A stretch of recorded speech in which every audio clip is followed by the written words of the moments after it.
What is going on, guys? It is Wrestlelamia here, back with another video.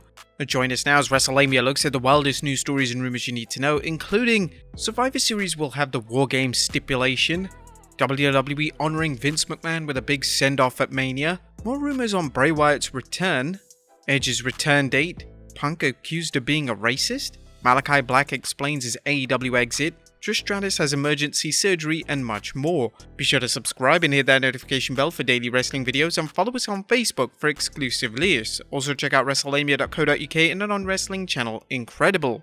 And now let's hit the intro and get straight into our first story.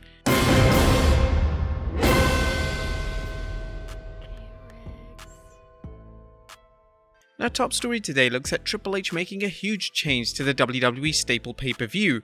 One of the WWE's most established pay-per-view events has been rebranded. Survivor Series will now be known as Survivor Series Wargames, and this year's event will feature two separate Wargames matches. Triple H would discuss the changes to Survivor Series during an interview with The Ringer. The head of WWE Creative stated, "We'll have a men's Wargames match and a women's Wargames match. The tradition of the Survivor Series has ebbed and flowed and changed slightly over time, but this will be similar to that. This will not be Raw vs SmackDown, it'll be much more storyline driven. A Wargames has previously been an NXT exclusive match, but it looks like the match has finally made its way to the main roster. What you guys think? Let us know in the comments down below." Next up, WWE honoring Vince McMahon with a big send-off at Mania. Now there's another news story concerning the WWE honoring Vince McMahon with a big send-off at WrestleMania 39. You may recall the Sun reported that the WWE was considering inducting Vince McMahon into the 2023 Hall of Fame class, a move which may seem controversial but now could happen depending on the results of the investigation into Mr. McMahon's alleged hush money scandal. Recently, Dave Meltzer discussed the situation on Sunday Night Main Event show, saying, "Yeah, I've heard this for a week or two or so. The Vince McMahon Hall of Fame thing with WrestleMania Los Angeles, it makes sense to do it. No one has told me, yes, this is it. I actually tried to check on this week, but it makes sense and I would be expecting it. Yeah. Do you guys think WWE will induct Mr. McMahon into the Hall of Fame next year?" Next up, more rumors on Bray Wyatt returning to WWE. As the rumor mill continues to churn out more hints that Bray Wyatt is WWE bound, including a recent report that WWE has been playing the song White Rabbit during commercial breaks to tease fans, there's a downright devilish photo making its way around social media that suggests a horrific new persona for Wyatt. Kyle A. Scarborough, the celebrated makeup artist who designed the Fiend's new look, tweeted this picture along with the comment, "Feed your head." Perhaps in the interest of wanting to keep things transparent, Scarborough commented, "I've drawn Killer Cross before too, if you want to assume my work is trolling." Anyway, just remember what the Dormouse said. Cross worked as the White Rabbit in Lucha Underground, leading to speculation he might be involved with the White Rabbit somehow, as Karen commented on the speculation, tweeting, "Flattered to be remembered for that. Keep watching. Assume nothing." WWE is certainly keeping fans guessing as to who's coming into the company, and Scarborough is doing his part to fuel the fans' talk. Next up, a quick one is Edge's return date.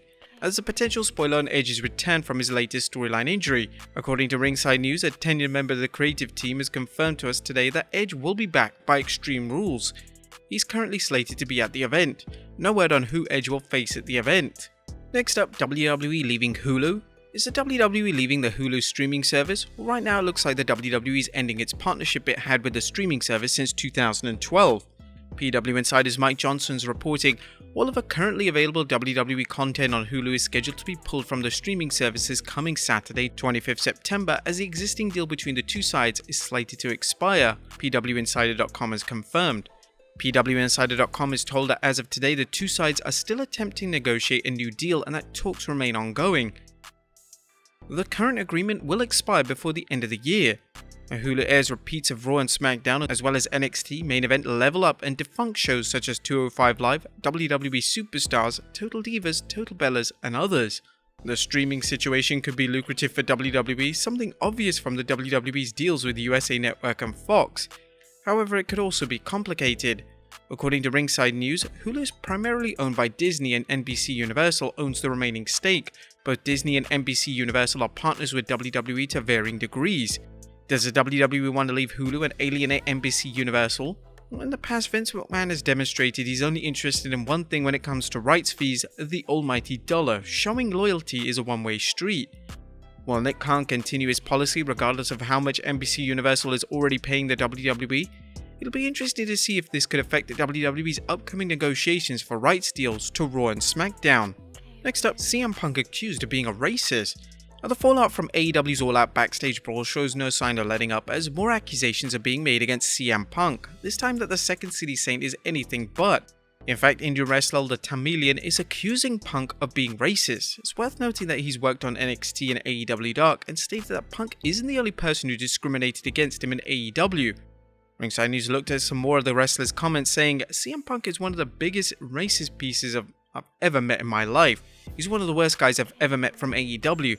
I did have an experience with CM Punk. I believe he acted that way. He did maybe because of the color of my skin, maybe the nationality, the heritage I represent. I don't know. But at the same time, I have experienced discrimination in AEW.